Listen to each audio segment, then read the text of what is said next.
सर्दी की एक शाम थी। हवा में ठंडक घुली हुई थी और आसमान में काले बादल घिर आए थे। आकाश में गरज और बिजली की कड़क सुनाई दे रही थी।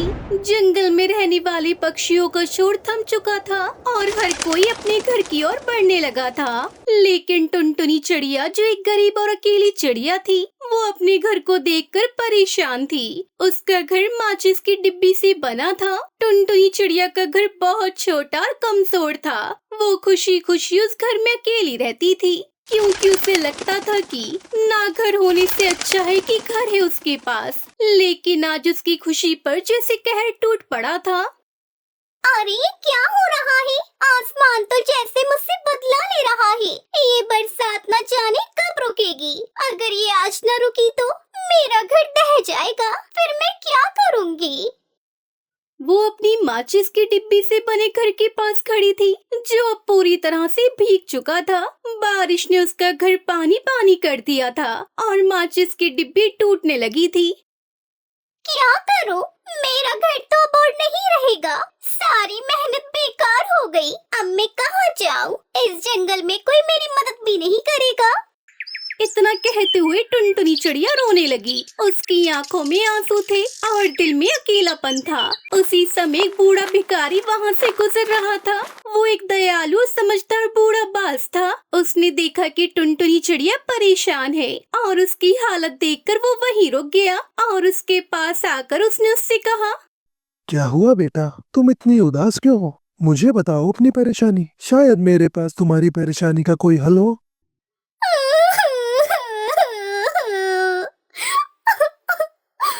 बाबा, मेरा घर बारिश में पूरी तरह से खराब हो गया। अब मेरे पास रहने का कोई ठिकाना नहीं है, इसलिए मैं बहुत ज्यादा परेशान हूँ। मुझे समझ नहीं आ रहा मैं क्या करूँ। है ऊपर वाले, ये तो बहुत बुरा हुआ। प्यारी चिड़िया, ऐसा तो नहीं होना चाहिए था, लेकिन क्यों ना मैं तुम्हारी मदद करूं। ये सुनकर टुनटुनी चिड़िया हैरान हो गई। उसने बूढ़े बाबा से कहा, आप मेरी मदद कैसे कर सकते हैं? मैं तो एक छोटी सी चिड़िया हूँ और आप साधारण से बूढ़े बाबा। टुनटुनी चिड़िया की बात सुनकर भिखारी मुस्कुराया और अपनी झोली से एक माचिस की डिब्बी निकाली।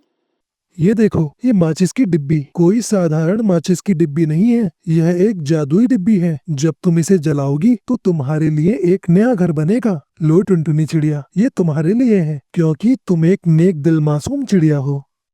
क्या ये सच है साधु बाबा?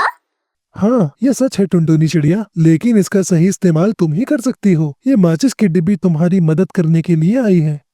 टुनटुनी चिड़िया ने थोड़ा संकोच किया, फिर माचिस की डिब्बी को लेकर उसे जलाया। जैसे ही वो माचिस की डिब्बी जलने लगी, हवा में एक हल्की सी चमक आई और एक अद्भुत दृश्य दिखाई दिया। वहाँ अचानक बहुत सुंदर, मजबूत और सुरक्षित माचिस का घर बनकर खड़ा हो गया। ये घर न केवल आकार में बड़ा था, बल्कि उसमें हर तरह की सुविधा भी थी। चारों ओर बगीचा, फूल और हरियाली थी। ये क्या हुआ? ये तो बिल्कुल सपने जैसा है। क्या ये सच है? मुझे तो अपनी आंखों पर विश्वास नहीं हो रहा। इतना विशाल माचिस का घर। भिखारी हंसते हुए बोला, ये तुम्हारी मेहनत और दिल की सच्चाई का परिणाम है। तुम्हारा दिल साफ है, इसलिए तुम्हारे लिए ये जादुई माचिस का घर आया है। टुनटुनी चिड़िया आंखों में आंसू और खुशी की मिलीजुली भावना के साथ उस बाबा से कहती है, मैं विश्वास नहीं कर सकती। अब मेरे पास एक सुंदर, मजबूत, विशाल माचिस का घर है। तुम्हें इस घर को समझदारी से रखना होगा, क्योंकि ये सिर्फ उन लोगों को मिलता है जिनका दिल सच्चा होता है। इस घर की ताकत तुम्हारे इरादों पर निर्भर करेगी। मैं वादा करती हूँ बाबा कि मैं इस घर का सही इस्तेमाल करूँगी और किसी को भी दुखी नहीं होने दूंगी। याद रखना टुनटुनी, ये घर तुम्हें तब तक मिलेगा जब तक तुम अपने दिल में अच्छे इरादे रखोगी। मैं समझ गई। धन्यवाद, आपका बहुत बहुत धन्यवाद। आप न होते तो मैं कभी सुखी जीवन का सपना नहीं देख सकती थी। भिखारी हंसी के साथ वहाँ से जाने लगा और टुनटुनी चिड़िया अपनी नई माचिस के घर में खुश होकर रहने लगी। वो अब न केवल एक मजबूत घर में रहती थी, बल्कि उसने दूसरों के लिए भी अपनी मदद का रास्ता खोला। अब मेरा घर हर किसी के लिए खुलेगा। जो भी मुझसे मदद मांगता है मैं उसे अपना हाथ बढ़ाकर मदद करूंगी। समय बीतता गया और टुनटुनी चिड़िया ने अपने नए घर को न केवल अपना घर समझा, बल्कि वो उस घर को सबकी मदद करने का केंद्र बना देती है। वो कभी भी अपने पास से किसी को खाली हाथ नहीं जाने देती थी। वो सबकी मदद करती थी और सब उसे प्यार करने लगे। जो गरीब पक्षी उसके पास भी आते, वो उसके दिल की अच्छाई, उसके जादुई घर की कहानी सुनते थे। एक दिन टुनटुनी चिड़िया बैठी थी और उसके पास कई दूसरे पक्षी बैठे हुए थे। तुम सभी को ये जानकर अच्छा लगेगा, ये जादुई माचिस का घर मुझे एक बूढ़े भिखारी ने दिया था। वो बूढ़ा भिखारी मेरी मदद करने आया था और उसने मुझे एक जादुई माचिस की डिब्बी दी। ये डिब्बी ने मुझे एक नया जीवन दिया है। सब पक्षी ये बात जानकर हैरान होकर एक दूसरे से कहते हैं, अरे वाह, ये तो अद्भुत है। हमें भी इस तरह के जादुई घर की जरूरत है। टुनटुनी चिड़िया मुस्कुराई और बोली, ये जादुई माचिस का घर केवल मुझे नहीं बल्कि हम सभी को मदद करने के लिए मिलता है। यदि हम अपने दिल में अच्छाई रखते हैं और दूसरों की सहायता करते हैं तो यही सच्चा जादू है। ये माचिस का घर हम सबका है। और इस तरह टुनटुनी चिड़िया ने न केवल एक सुंदर घर पाया, बल्कि उसने अपनी मदद से औरों का जीवन भी बदल दिया। उसका घर अब सभी गरीब बेसहारा पक्षियों के लिए ठिकाना बन चुका था, जहाँ हर कोई सुरक्षित और खुश रहता था। इस तरह टुनटुनी चिड़िया अपने जादुई माचिस घर में खुशी खुशी रहने लगी। सुंदरवन के जंगल में बंटी कबूतर अपनी पत्नी टुनटुनी चिड़िया के साथ रहता था। दोनों पति पत्नी दही बेचा करते थे। उनके घर में एक प्यारी सी गाय थी जिसका नाम गायू था। अजी सुनते हो, दुकान से आते समय गायों के लिए हरी हरी घास लेते आना। मेरी गाय को हरी हरी घास बहुत पसंद है। ठीक है भाग्यवान, लेता आऊंगा। बंटी कबूतर शाम को दही बेचने चला जाता है। तब तक आप लोग कमेंट पे बताएं 30 डिवाइडेड बाय 6 कितने होते हैं। दही ले लो, दही स्वादिष्ट और मीठी दही, एक बार खाओगे तो बार बार खाओगे। ले लो मीठी स्वादिष्ट दही, खा लो मीठी और स्वादिष्ट दही। अरे ओ दही वाले भैया, मुझे 1 किलो दही देना। अभी देता हूँ बहन जी। बंटी भैया, तुम्हारी दही खाए बिना भोजन तो हजम होता ही नहीं। ये मीठी तो है ना? हाँ बहन, अगर मेरी दही मीठी ना हो तो पैसे नहीं लूंगा। इस तरह 2-3 घंटों में ही बंटी की सारी दही बिक जाती थी। ये सब उसका पड़ोसी कालू कौवा देखा करता था। वो उससे बहुत जलता था। अरे सुंदरी, दही का व्यापार तो हम लोग भी करते हैं, पर ये बंटी के दही में ऐसा क्या खास होता है जो सारे ग्राहक इसी से दही खरीदना पसंद करते हैं? अजी, तुम दूसरों की तरक्की देख देख कर क्यों अपना खून जलाते रहते हो? रंग तो तुम्हारा पहले से ही काला है और जलने की वजह से और काला पड़ गया है। अपने काम पर ध्यान दो। जिसकी किस्मत में जितना होता है वही मिलता है। चल भाग यहाँ से, बड़ी आई मुझे भाषण देने वाली। जाकर अपना काम कर और मुझे अपना काम करने दे। सुंदरी कौवी वहाँ से चली जाती है। उसके जाने के बाद कालू कौवा सोचने लगता है, कैसे इसके व्यापार को बंद कराया जाए। अगले दिन जब टुनटुनी अपने गाय का दूध निकालने जाती है तो गायू गाय बेसुध पड़ी थी। गायू, अरे ओ गायू, क्या हुआ तुझे? तो इस तरह बेसुध क्यों पड़ी है? सुनहरी के बापू, जल्दी आओ, देखो ना अपनी गायू को क्या हो गया है। ये कुछ बोल ही नहीं रही है।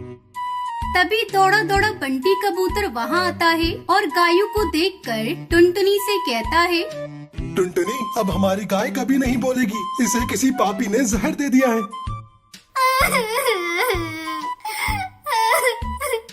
हे भगवान, ये क्या नष्ट हो गया? मेरी गायू से किसकी क्या दुश्मनी थी?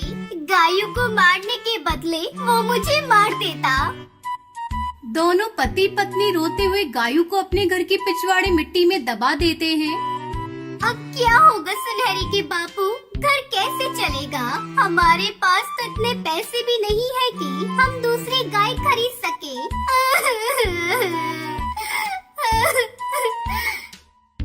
उठो टुनटुनी, उठो, चलो घर चलो। अब सब ऊपर वाले के हाथ में ही है। वही हम लोगों को रास्ता दिखाएगा।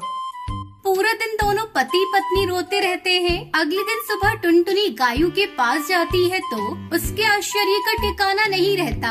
वहाँ पर एक पेड़ उग चुका था और उस पर दही की बहुत सारी मटकियाँ लटक रही थी। तभी उस पेड़ से आवाज आती है, बरसों तक तुमने मेरी सेवा की है, मैं तुम्हें दुखी नहीं देख सकती। अब तुम कितनी भी मर्जी दही बेच सकती हो। ये सब देखकर टुनटुनी चिड़िया बहुत खुश होती है। इस तरह टुनटुनी चिड़िया दही का व्यापार करके खुशी खुशी रहने लगी।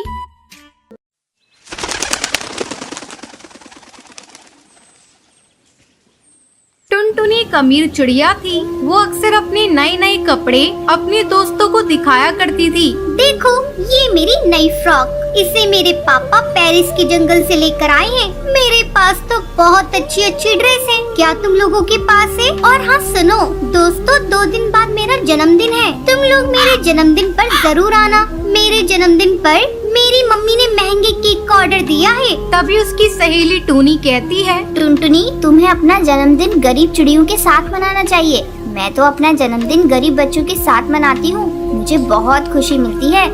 छी टूनी, तू भी क्या बात करती है? मैं और गरीब चिड़ियों के साथ अपना जन्मदिन मनाऊं? मैं अपना जन्मदिन तो बहुत ही धूमधाम से मनाती हूँ। देखो टुनटुनी, अपने पैसों का ज्यादा घमंड मत दिखाओ। अरे मैं पैसों का घमंड कहाँ दिखा रही हूँ? मेरे पास अच्छे कपड़े हैं, यानी तुम लोग मेरे से जलती हो। मैंने तुझे बता दिया, मेरा जन्मदिन 2 दिन बाद है, तुम लोग आ जाना, ठीक है? ये सुनकर टोनी अपने घर चली जाती है। घर जाकर वो अपनी माँ से कहती है, माँ, मेरा जन्मदिन अगले महीने है, तुम मुझे क्या गिफ्ट दोगी? अरे टूनी बेटा, आज तू ये कैसी बातें कर रही है? तुझसे किसी ने कुछ कहा है क्या? हाँ माँ, मेरी एक सहेली है टुनटुनी, वो अपने पैसों का बहुत घमंड दिखाती है। 2 दिन बाद जन्मदिन है, उसने मुझे अपने यहाँ इनवाइट किया है। तो क्या हुआ बेटा, तू चली जाना। इसलिए तो पूछ रही हूँ माँ कि तुम मेरे बर्थडे पर मुझे क्या गिफ्ट दोगी? जब मेरी सहेलियाँ मुझसे पूछेंगी तो मैं उन्हें क्या बताऊंगी? तो तू ही बता बेटा, तुझे तेरे जन्मदिन पर क्या गिफ्ट चाहिए? माँ, मुझे इस बार नए नए सैंडल चाहिए, क्योंकि मेरी दोस्त टुनटुनी मुझे अपनी सैंडल दिखाकर चिढ़ाती है, और मुझे नई फ्रॉक भी चाहिए। ठीक है बेटा, तू जो चीज मांगती है मैं जरूर पूरा करूँगी। 2 दिन बाद टुनटुनी के जन्मदिन पर टोनी टुनटुनी के घर जाती है। हैप्पी बर्थडे टुनटुनी, ये लो तुम्हारा बर्थडे गिफ्ट। क्या है इसमें? तू खुद ही खोल कर देख ले टुनटुनी।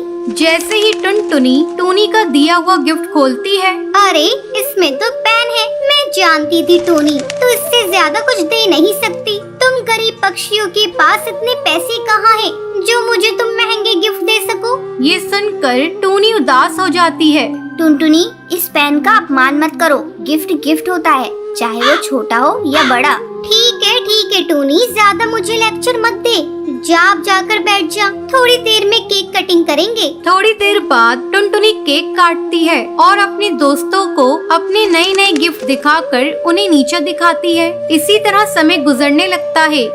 जब टूनी का जन्मदिन आता है, वो अपने दोस्तों को इनवाइट करती है। तब टुनटुनी इसका मजाक उड़ाती हुई कहती है, टूनी, तू तो अपना जन्मदिन गरीब चिड़ियाओं के साथ मनाती है, मैं आकर वहाँ क्या करूँगी? मुझे गरीब पक्षियों से बहुत ही ज्यादा नफरत है। लेकिन टुनटुनी, एक बार मेरे बर्थडे पर आकर देखो तो तुम्हें बहुत अच्छा लगेगा। ठीक है, जब तू इतना कह रही है तो मैं आ जाऊंगी। शाम को टुनटुनी टूनी के घर जाती है। वहाँ टूनी की माँ हलवे को केक की तरह सजाए हुए थी और कुछ गरीब चिड़िया के बच्चे वहाँ पर आए हुए थे। ये सब देखकर टुनटुनी की आंखों में आंसू आ जाते हैं। वो टूनी से कहती है, टूनी, तू ठीक कहती है, मैं अपनी अमीरी का घमंड दिखाती हूँ। सही मायनों में तू अपना जन्मदिन मना रही है। आज के बाद से मैं भी अपना जन्मदिन इन गरीब चिड़ियाओं के साथ ही मनाऊंगी। इनके चेहरे की खुशी देखकर आज मुझे बहुत खुशी मिली है। टुनटुनी, इस जहाँ में कोई भी अपनी मर्जी से गरीब नहीं होता, कोई जन्म से ही अमीर होता है तो कोई अपनी मेहनत से पैसा कमाता है। इसलिए हमें किसी गरीब का मजाक नहीं उड़ाना चाहिए। फिर टुनटुनी उन गरीब चिड़ियाओं के साथ मिलकर टूनी का जन्मदिन सेलिब्रेट करती है। कालू कौवे के 5 बेटे थे। उसे अपने 5 बेटे होने का बहुत घमंड था। कालू अपने बेटों के आगे किसी की भी नहीं सुनता, बस हर समय दूसरे पक्षियों से झगड़ता रहता। एक दिन की बात है, टुनटुनी चिड़िया, तू अपनी बदनसीब बेटी को लेकर यहाँ से चली जा, क्योंकि अब मेरे 5 बेटे आ गए हैं। अरे कालू भैया, मेरी बेटी अभी अभी झूले पर चढ़ी है, तो थोड़ी देर उसे झूलने दो। एक बार कहा ना, तेरे समझ में नहीं आता। इस झूले पर अब मेरे बेटे झूलेंगे, तो तू अपनी बेटी को अभी के अभी नीचे उतार, वरना इसे धक्के देकर नीचे गिरा दूंगा। कहानी में आगे बढ़ने से पहले दोस्तों, मतलब कि इस दुनिया में वो पिता ही तो है जो औलाद को बेमतलब प्यार करता है। तो आज उस पिता के लिए इस वीडियो को लाइक और चैनल को सब्सक्राइब कर दें। क्या कहा कालू भैया, तुम मेरी बेटी को धक्का दोगे? हाथ तो लगा कर दिखाओ। टुनटुनी चिड़िया के इतना कहते ही कालू टुनटुनी चिड़िया की बेटी को झूले से नीचे गिरा देता है और सुनहरी चिड़िया को चोट लग जाती है।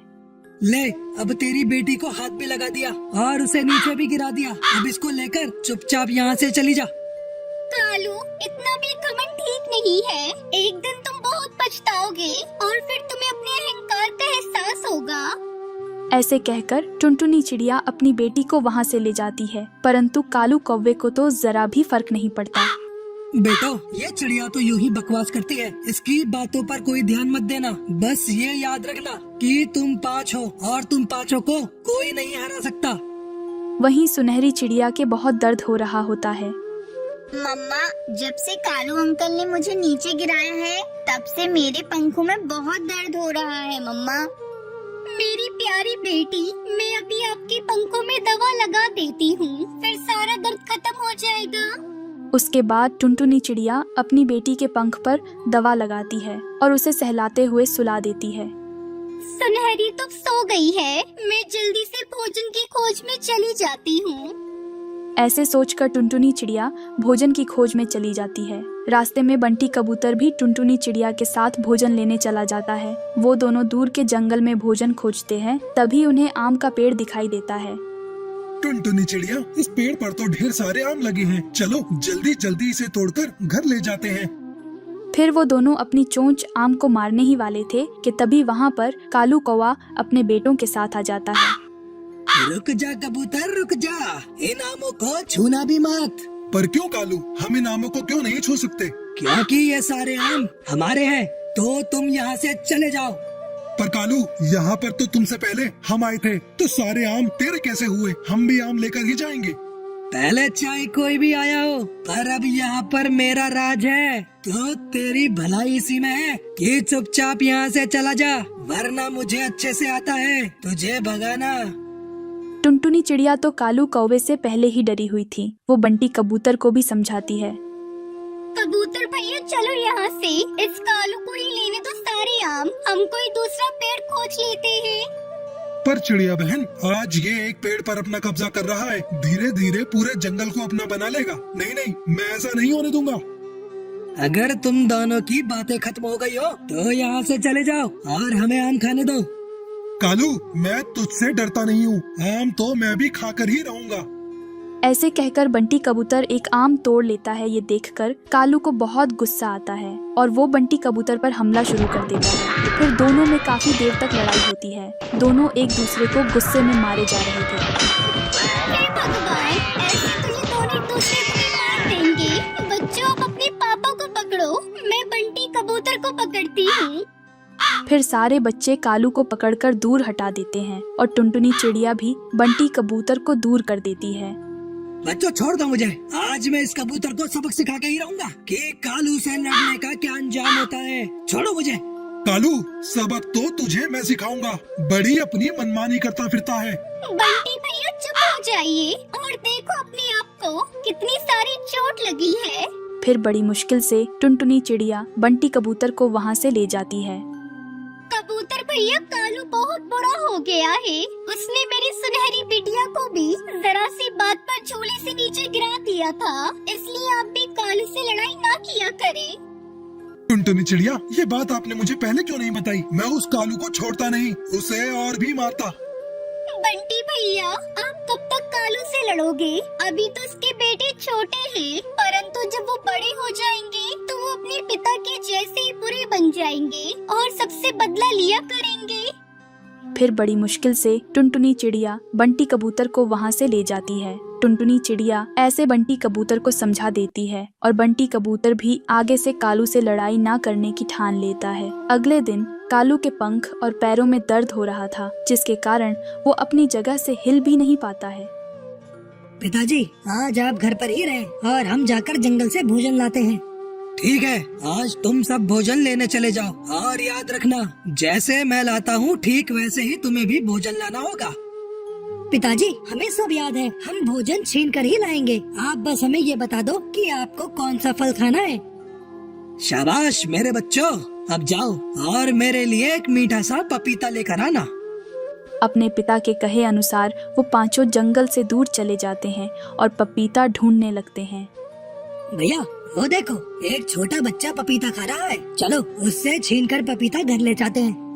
वो पांचों बच्चे नहीं जानते थे कि वो छोटा बच्चा चील का है और उसके पास जाकर पपीता छीन लेते हैं। चील का बच्चा जोर जोर से रोने लगता है। अपने बेटे की रोने की आवाज सुनकर उसकी मम्मा वहाँ पर आ जाती है और उन सारे बच्चों पर हमला करके उन्हें घायल कर देती है। तभी ये सब टुनटुनी चिड़िया देख लेती और कालू कौवे के सारे बच्चों को घर ले जाती है। वही कालू अपने बेटों का बेसब्री से इंतजार कर रहा था।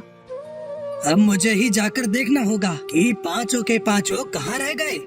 फिर कालू कौवा अपने बेटों को ढूंढते हुए टुनटुनी चिड़िया के घर पहुंच जाता है और टुनटुनी चिड़िया उसे सारी बात बताती है। वही बच्चे भी अपनी आंखें खोलते हैं और कालू कौवे को पूरा सच बताते हैं। कालू कौवे अपने आप पर बहुत शर्मिंदा हो रहा था। कालू भैया, उस चील का शुक्र मानो जिसने आपके बेटों को जान से नहीं मारा, बस अपने घोंसले से नीचे ही फेंका, वरना पता नहीं आज क्या होता। हाँ कालू, अब तो तू अपना घमंड छोड़ दे और अपने बेटों को अच्छाई का रास्ता दिखा। मैं आज ही अपना सारा घमंड छोड़ दूंगा और तुम दोनों भी कृपया करके मुझे माफ कर देना। मैंने तुम्हारे साथ बहुत बुरा बर्ताव किया। फिर उस दिन के बाद से कालू कौवा सब पक्षियों से अच्छे से पेश आता है और अपने पांचों बेटों को अच्छाई का रास्ता दिखाता है।